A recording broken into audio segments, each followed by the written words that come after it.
Continuiamo ad occuparci della strada incompiuta Palermo-Agrigento, i cui lavori sono ancora bloccati a causa di un pesante e difficile contenzioso tra le aziende. In queste ore è stato inviato un ultimatum dell'ANAS alle imprese con una scadenza chiarissima: sbloccare tutto entro il 15 febbraio oppure stop al contratto e richiesta di risarcimento danni.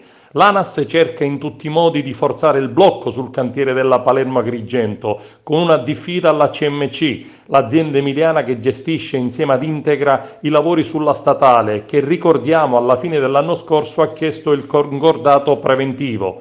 È stato l'assessore alle infrastrutture Malco Falconi a dare l'annuncio della diffida alle imprese, spiegando in concreto che l'ANAS ha minacciato una richiesta di risarcimento dei danni. Il contenuto della lettera è chiarissimo: imporre agli appaltatori di far ripartire il cantiere da 200 milioni di euro entro il 15 febbraio prossimo in qualsiasi modo, anche lasciando che alla Bolognetta SPA, il consorzio fra le due aziende, subentri la sola Integra e con un'alternativa netta. In caso contrario arriverà la risoluzione del contratto con la richiesta dei danni. La crisi della CMC di Ravenna in Sicilia ha messo sul lastrico oltre 100 imprese e 2.500 lavoratori, con pesanti anticipi economici ai creditori siciliani del gruppo per consentire la ripresa immediata dei lavori sulla Agrigento-Palermo, sulla Agrigento-Caltanissetta e sulla metropolitana di Catania.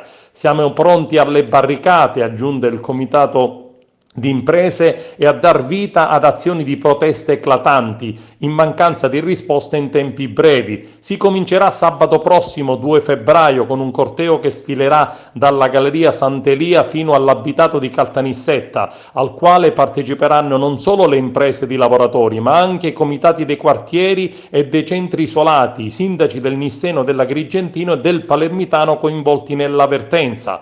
L'assessore regionale alle infrastrutture Malco Falcone incontrerà nelle prossime ore alle Carafriddi con il suo collega al territorio Totò Cordaro i sindaci della zona.